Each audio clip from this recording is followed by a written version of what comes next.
నేను షీలా ఈ రోజు మన టాపిక్ సెల్ఫ్ మోటివేషన్ అనేది స్టూడెంట్స్ కి చాలా అవసరం. అది ఎలా వస్తుంది? మంచి మంచి బుక్స్ చదివినప్పుడు, మెసేజ్ ఓరియెంటెడ్ ఫిల్మ్స్ చూసినప్పుడు, అలాగే టీచర్స్, పేరెంట్స్ మంచి మంచి విషయాలు చెప్పినప్పుడు అవి విని మనం మోటివేట్ అవుతాం. కానీ అది ఎంతో కాలం ఉండదు.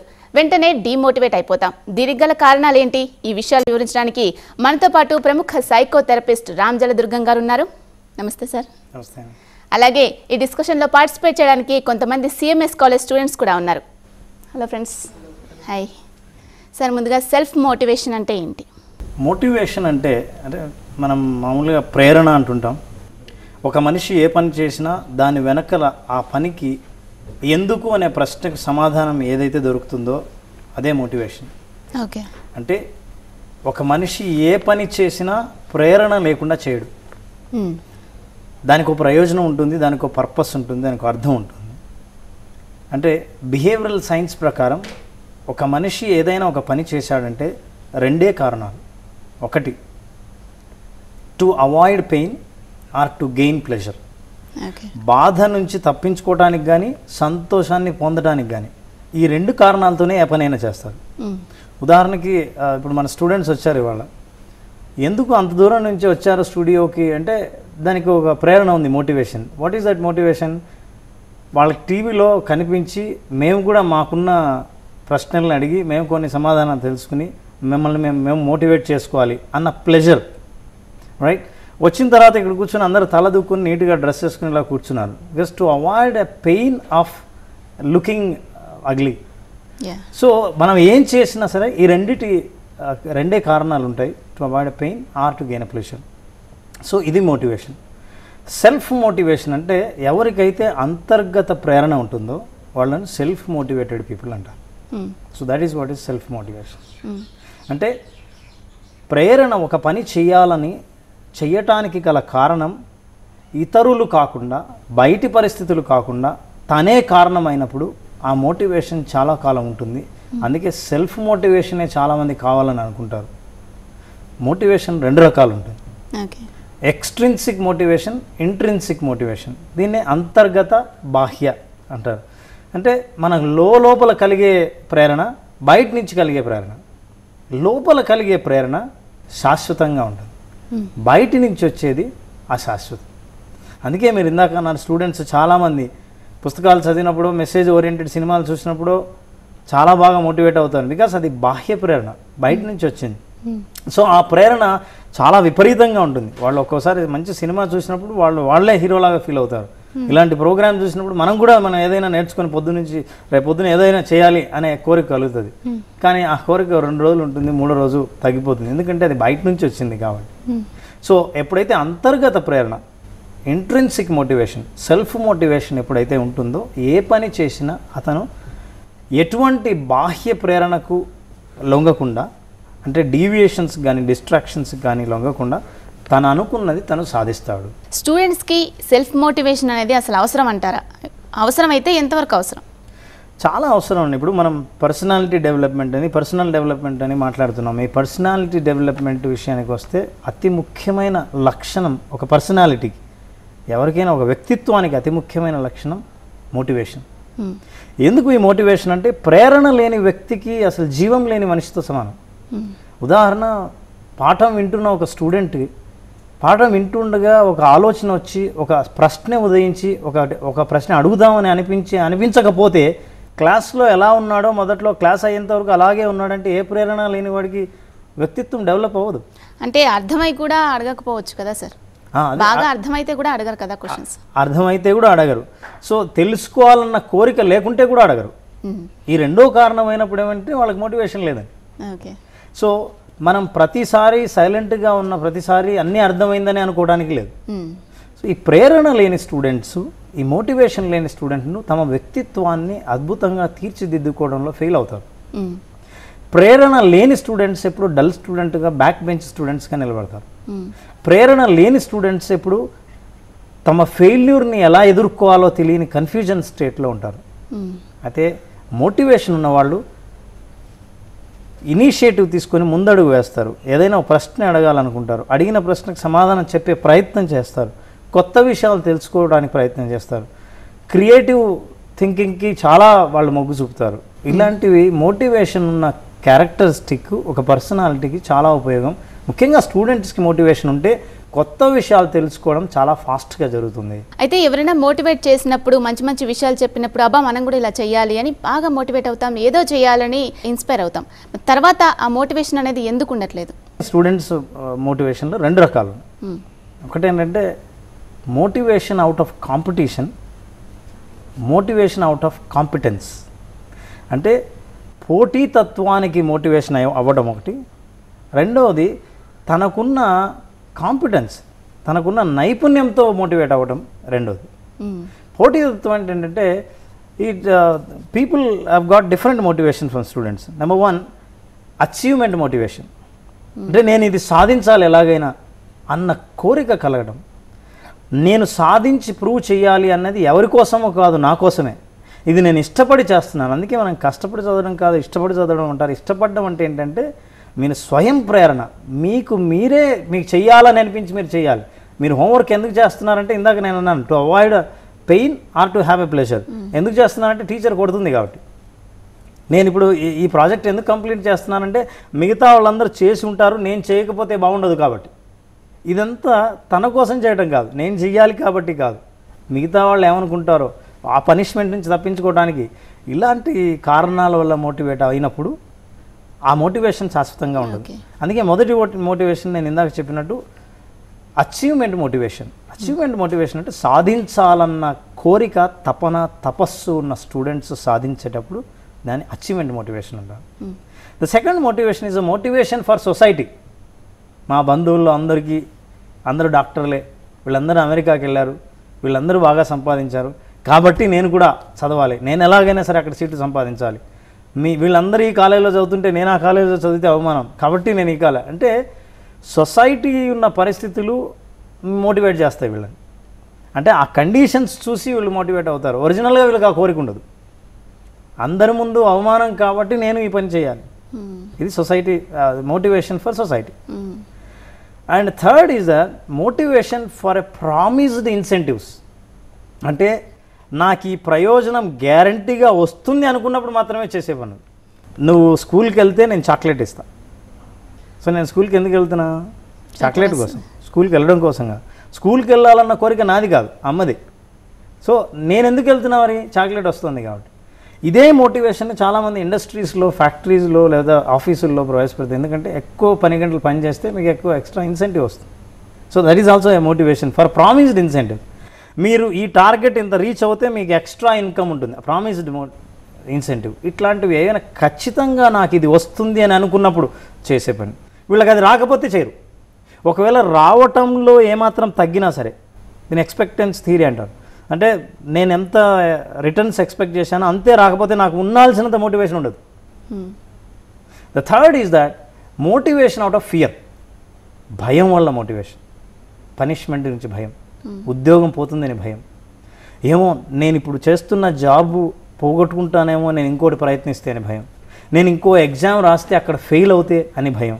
ఇట్లాంటి భయం వల్ల చేసే పనులు అది motivation out of fear. So ఈ భయమే వీళ్ళని కొన్ని పనులు చేసేలా చేస్తుంది. ఎందుకు సిన్సియర్గా 9 o'clock కరెక్ట్గా ఆఫీస్కి వెళ్తున్నాం అని అంటే ఇంతకుముందే 2 ఉద్యోగాలు పోగొట్టుకున్నారు సరిగ్గా పని చేయకపోవడం, అందుకని నేను వెళ్తున్నాను. అదర్వైజ్ పొద్దునే లేచి అలవాటే నాకు లేదు అని అనుభవం ఉంటుంది. So out of fear. And the last is that motivation out of change. మార్పు. ప్రపంచం అంతా మారుతుంది, అందరూ కంప్యూటర్ నేర్చుకుంటున్నారు, నేను కంప్యూటర్ నేర్చుకోకపోతే నా జాబ్ ఉండదు. లేదా మార్పు. ఇంతకుముందు ఎప్పుడో ఒకసారి 60-70%, 80% వస్తే చాలా స్టూడెంట్స్కి సీట్లు వచ్చేవి, అందరూ హ్యాపీ. ఫస్ట్ క్లాస్ అంటేనే 60% above they are very happy. Today 90% is very common. 95 నుంచి 94కి వస్తే it's a very serious issue. So ఈ చేంజ్కి అనుగుణంగా మనుషులు ఐ హ్యావ్ టు చేంజ్. ఈ మార్పును అర్థం చేసుకొని ఆ మార్పుకు అనుగుణంగా తను ఎప్పుడు మోటివేట్ అవుతాడో ఇట్ ఈస్ అగైన్. ఈ చేంజ్ లేదనుకోండి, ఫర్ ఎగ్జాంపుల్ నేను ఇంకో స్కూల్లో ఉన్నా, అక్కడ ఏం కాంపిటీషన్ లేదు, అక్కడ ఎవరు టీచర్లు పెద్ద ప్రెజర్ పెట్టట్లేదు, అక్కడ హోంవర్కే ఉండదు, ఇంకేముంది, నో మోటివేషన్. సో ఈ మోటివేషన్ అన్నింటిలో చాలామంది students motivated with the last 4 conditions ఏంటి? Promised incentives, out of fear and out of change and out of society. ఈ 4 కారణాల వల్ల వాళ్ళు మోటివేషన్ పొందుతున్నారు కాబట్టి ఈ మోటివేషన్ శాశ్వతంగా ఉండదు. ఎందుకంటే ఎక్స్టర్నల్ కండిషన్స్ శాశ్వతం కాదు, సొసైటీ కండిషన్స్ శాశ్వతం కాదు, అట్లాగే మీ కాలేజీ కండిషన్స్, మీ భయము, మీరు చూస్తున్న మార్పు చెందాలనుకున్న కండిషన్స్ ఇవేవి శాశ్వతం కాదు. కాబట్టి మీ మోటివేషన్ కూడా శాశ్వతం కాదు. కానీ అంతర్గతమైన మీ కోరిక శాశ్వతం, ఎందుకంటే అది మీలో నుంచే పుట్టింది. కాబట్టి self motivation is very much required. So ఈ సెల్ఫ్ మోటివేషన్ గురించి మన స్టూడెంట్స్కి కొన్ని డౌట్స్ ఉన్నాయి, అడిగి తెలుసుకుందాం. Good morning sir, my name is Ramya. మనల్ని చాలామంది డిమారలైజ్ చేయడానికి ట్రై చేస్తారు సార్. మనం డెవలప్ అవ్వాలి అని అనుకున్నా కూడా మన ఫ్రెండ్స్, మన టీచర్స్ మీరు ఎప్పటికీ బాగుపడరు అని మనల్ని డిమారలైజ్ చేస్తారు. So how should we overcome that? Okay, అట్లా డిమారలైజ్ చేసే వాళ్ళు గెలవాలా, మీరు గెలవాలా? మేమే సార్. Very good. మీరు గెలవాలంటే వాళ్ళు చెప్పిన దానికి వ్యతిరేకంగా మనం పనిచేయాలి కదా, కరెక్ట్? కానీ చాలాసార్లు మనం వాళ్ళని గెలిపిస్తుంటాం. అంటే వాళ్ళు డిమారలైజ్ చేసినట్టే మనం ఉండి నేను చెప్పింది కరెక్టే అనేలా మనం బిహేవ్ చేసినందువల్ల వాళ్ళు గెలుస్తారు, మనం ఓడిపోతాం. మనం గెలవాలంటే always try to prove that those who criticise you are wrong. నీ మొహం నువ్వెప్పుడు ఐఏఎస్ ర్యాంక్ కొడతావు అని అంటే వాళ్ళే సిగ్గుపడేలా, వాళ్ళు ఓడిపోయేలా మనం ప్రయత్నించాలంటే వాళ్ళ క్రిటిసిజంని పట్టించుకోకూడదు. క్రిటిసిజం 2 రకాలు. ఒకటి కన్స్ట్రక్టివ్ క్రిటిసిజం. కన్స్ట్రక్టివ్ క్రిటిసిజం అంటే మీలో తప్పుల్ని చెప్పినందువల్ల మీ ఆ తప్పులు సరిచేసుకుని మళ్ళీ పైకి వచ్చే అవకాశం. ముఖ్యంగా అది తల్లిదండ్రులు చేస్తారు, మీ చాలా క్లోజ్ ఫ్రెండ్స్ చేస్తారు, మీ మంచి కోరుకునే వాళ్ళు చేస్తారు.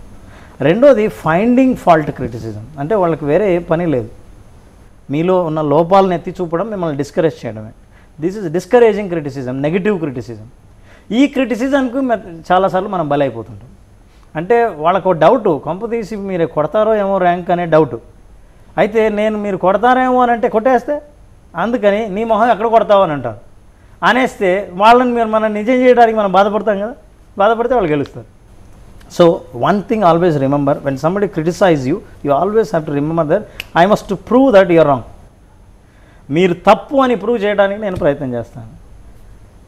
రైట్ బ్రదర్స్ విమానం కనిపెట్టే ప్రయత్నం చేసినప్పుడు అందరూ నవ్వారు. ఎందుకంటే Wright brothers are with background of cycle mechanics. మీరు చైన్ వేసుకుంటూ సైకిల్ తిప్పే మీరేంటి విమానం కనిపెట్టేదని అందరూ నవ్వారు. నవ్వితే వాళ్ళు చాలా బాధపడి ఆపేసి ఉండాల్సింది మన పొజిషన్లో ఉండుంటే. ఎందుకు ఊరికే చాలామంది నవ్వారు, మన చేత కాదు, ఇంతవరకు ఎవరు కనిపెట్టలేదు. పైగా వాళ్ళు చాలా స్పిరిచువల్గా కూడా వాళ్ళని క్రిటిసైజ్ చేశారు. Because God created a man only to walk on the floor, not to fly in the sky. Only birds can fly in the sky and fish can swim in the water. But they prove that man also can fly. మనం కూడా ఎగరొచ్చని ప్రయత్నం చేయడానికి వాళ్ళు prove చేశారు. వాళ్ళందరినీ రాంగ్గా చేశారు. అప్పుడు వాళ్ళు ఏమన్నారు, క్రిటిసైజ్ చేసేవాళ్ళు.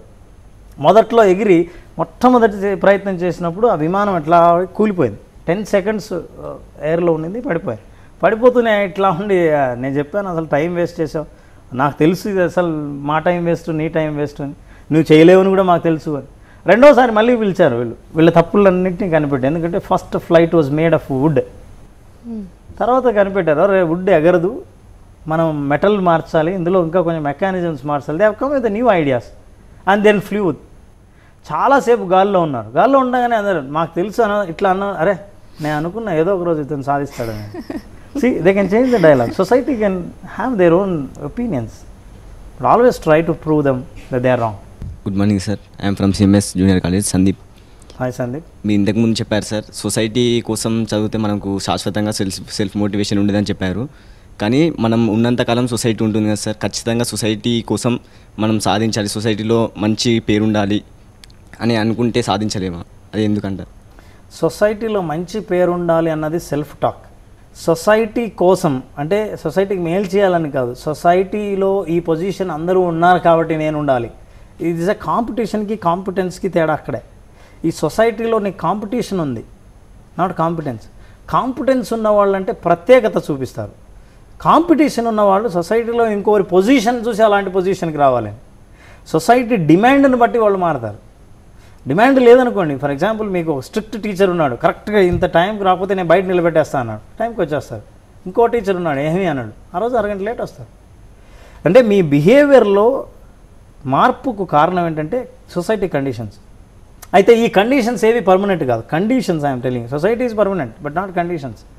అంటే మిమ్మల్ని మోటివేట్ చేసేవాళ్ళు కంటిన్యూస్గా ఉండకపోవచ్చు, మీ కాలేజీ వాతావరణం కంటిన్యూస్గా ఉండకపోవచ్చు, మీ ఫ్రెండ్స్ కంటిన్యూస్గా మీతో ఉండకపోవచ్చు. ఇవన్నీ దేర్ ఆల్ చేంజింగ్. ఈ చేంజింగ్ కండిషన్స్ని గుర్తుపెట్టుకుని, సో ఈ కండిషన్ వల్లే నేను ఇలా ఉన్నాను, సో ఈ కండిషన్ మారితే మళ్ళీ నేను అలా ఉండను. అందుకే ఎప్పుడు డిఫరెంట్గా ఉండాలని అనుకున్న వాళ్ళు ఎవరి కోసమో కాకుండా తామే డిఫరెంట్గా ఉండాలన్న కోరిక వాళ్ళకి కలుగుతుంది. అందుకే ఎవరి మీద సొసైటీ కానీ ఇతరుల విమర్శలు కానీ ఇతరుల పొగడ్తలు కానీ ఏవి మార్పు చెందకుండా వాళ్ళ మోటివేషన్ అలాగే ఉంటుంది. Good morning sir, I'm Ranjith from CMS junior college.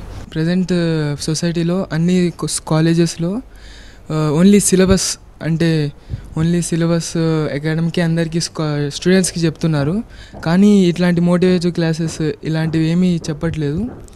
దేనికి ఇవన్నీ కావాలి, ఇది చేయాలి అంటే నిజమే, అన్ని కాలేజీల్లో సబ్జెక్ట్ మీద ఎక్కువ ఫోకస్ చేస్తారు. ఎందుకంటే అకాడమిక్ ఇన్స్టిట్యూషన్స్ కానీ టీచర్స్ కానీ వాళ్ళకున్న టైం ప్రెషర్లో తొందరగా సిలబస్ అయిపోయి చేయాలన్న. ఈరోజు మనం జై హో సక్సెస్ మాత్రం ఎందుకు ఇంత సక్సెస్ అయిందంటే అర్థం ఏంటంటే ఇవి ఎక్కడ సిలబస్లో కనిపించవు కాబట్టి. ఇవాళ అన్ని చోట్ల అందరూ కూడా కోరుతున్నారు, ప్రతి కాలేజీలో ఒక సైకాలజిస్ట్ ఉండాలనే ఒక డిమాండ్ ఉంది. అట్లాగే స్టూడెంట్స్కి వాళ్ళ సబ్జెక్ట్స్తో పాటు ఇలాంటివి వ్యక్తిత్వ వికాసానికి సంబంధించిన సబ్జెక్ట్స్ కూడా ఇంట్రడ్యూస్ చేయాలని. ఇవి చేస్తే ఏం చదవాలో కాకుండా ఎలా చదవాలో కూడా తెలుసుకునే వాళ్ళం అవుతాం. ఇట్స్ అ గుడ్ సజెషన్ మీ వైపు నుంచి. We will also appeal to the entire government and let them introduce these subjects. Okay, Thank you. చాలాసార్లు మేము మోటివేషన్ క్లాసెస్ విన్నాక మోటివేట్ అవుదాం అనుకుంటాం. అది ఎక్కువ టైం లాస్ట్ అవ్వదు, 2-3 days కన్నా ఎక్కువ అవ్వదు. అది లైఫ్ లాంగ్ ఉండాలంటే ఏం చేయాలి? మీరు ఆఖరిసారిగా ఎప్పుడు భోజనం చేశారు? పొద్దున. మళ్ళీ ఎప్పుడు తింటారు? మధ్యాహ్నం. ఎందుకట్లా? ఆకలిస్తుంది కాబట్టి. మోటివేషన్ కూడా అలాంటిదే. అంటే మీరు ఎప్పుడైతే మోటివేషన్ క్లాసులు అటెండ్ అయ్యారో, మోటివేషన్ కలిగిందో అప్పుడు మీ ఆకలి తీరిందని. తర్వాత మళ్ళీ ఆకలి అవుతుందిగా, చిన్నప్పటి నుంచి తింటున్నాగా. మోటివేషన్ కూడా అలాంటిది. అంటే మీకు ఏ రకంగా మోటివేషన్ కలిగిందో ఆ మోటివేషన్ కంటిన్యూస్గా మన దగ్గర ఉంచుకోవడానికి మనం ప్రయత్నాలు చేయాలి. ఉదాహరణకు ఒక పుస్తకం చదివితే మోటివేషన్, ఆ పుస్తకాన్ని ఉంచండి. మీ వర్క్ ప్లేస్లో, మీ ఇంట్లో స్టడీ రూమ్లో మీకు మోటివేట్ చేసే కొటేషన్స్ ఉంచుకోండి. ఫోటోగ్రాఫ్స్, స్వామి వివేకానంద లాంటి ఫోటోగ్రాఫ్స్ పెట్టుకోండి. సో ఇవన్నీ మోటివేట్ చేయడానికి ఇవే food. So this is a food for the mind and food you take for the stomach. So ఎంతకాలం మనం మోటివేట్ అవ్వాలని అనుకుంటామో అంతకాలం అది అవసరం. కానీ మన స్వార్థం ఏంటంటే, నేనేమో రుచికరమైనవి ప్రతిసారి నాకు ఆకలేసినప్పుడు తింటాను, కానీ మోటివేషన్ కావాల్సినప్పుడు మాత్రం ఒక్కసారి ఏదైనా చదివితే జీవితాంతం మళ్ళీ కష్టపడకుండా. ఎందుకంటే that is a very painful process. అందుకే దాన్ని మనం ప్లెజర్గా మార్చుకుంటే చదవడం అనేది ఇష్టపడతాం, ఇట్లా క్లాసులు అటెండ్ అవ్వడం అనేది ఇష్టపడతాం, కొటేషన్స్ చూసుకోవడం అనేది ఇష్టపడతాం, ఇట్లాంటివి డిస్కస్ చేయడం కూడా ఇష్టపడతాం. ఇది ఇష్టపడిన అన్నాళ్ళు మీకు మోటివేషన్ ఆటోమేటిక్గా కంటిన్యూస్గా ఉంటుంది. So for that what you need to have friends like this. ఇట్లాంటి విషయాలు మాట్లాడే ఫ్రెండ్స్, మంచి రోల్ మోడల్స్, మీ దగ్గర పాపులర్ పుస్తకాలు, మీ రోల్ మోడల్స్ యొక్క లైఫ్ హిస్టరీస్, ఇట్లాంటివన్నీ ఉంటే definitely they will motivate for life time. Okay sir, motivation అనేది స్టూడెంట్స్కి కాదు ప్రతి ఒక్కరికి కూడా అవసరమే. సో సెల్ఫ్ మోటివేషన్ చేసుకోవాలంటే ఎలాంటి సూచనలు ఇస్తారు మీరు? సెల్ఫ్ మోటివేషన్ కోసం ముందుగా మన కాంపిటెన్స్ ఏంటో మనకు తెలియాలి, మనకేం కావాలో తెలియాలి, ఎందుకు కావాలో తెలియాలి. ఈ 3 ప్రశ్నలకు సమాధానం ఉందంటే మీ సెల్ఫ్ మోటివేషన్కి కావలసిన ముడిసరుకంతా మీ దగ్గర ఉన్నట్టే. ఇక మోటివేట్ అవ్వటమే. మోటివేట్ అయి యాక్షన్లోకి దిగాలి అని అంటే ప్రతిరోజు మీరు అనుకున్న పనికి కొంత సమయం కేటాయించి ఇష్టం ఉన్నా లేకపోయినా ఆ పనిని చేయండి. స్లోగా ఆ ఇష్టం మీకు తెలియకుండానే మీ మనసులో పెరుగుతుంది. మీరు సాధించాలని అనుకున్నది ఏదైతే ఉందో సాధించిన తర్వాత మీరు ఎలా ఉంటారో మీరు ఒక ఫోటోగ్రాఫ్ తయారు చేసుకోండి, లేదా అలా సాధించిన వాళ్ళ ఫోటోగ్రాఫ్ ఏదైనా ఉంటే చూడండి, లేదా మీ తలను అతికించండి ఆ ఫోటోకి. ఆ ఫోటోగ్రాఫ్ని ఇంట్లో ఉంచండి. ఒక్కసారి మీరు అయిన తర్వాత ఎలా ఉంటారో చూడండి. ఆ ఫోటో చూసినప్పుడు అంతా మీరు ఏం చేయలేదో ఇంతకాలం అది చెయ్యాలని అనిపించే ప్రేరణ ప్రతిసారి పొందుతారు. కాబట్టి you will have that motivation. So for self motivation you will have to get in to the action every day at least half an hour time.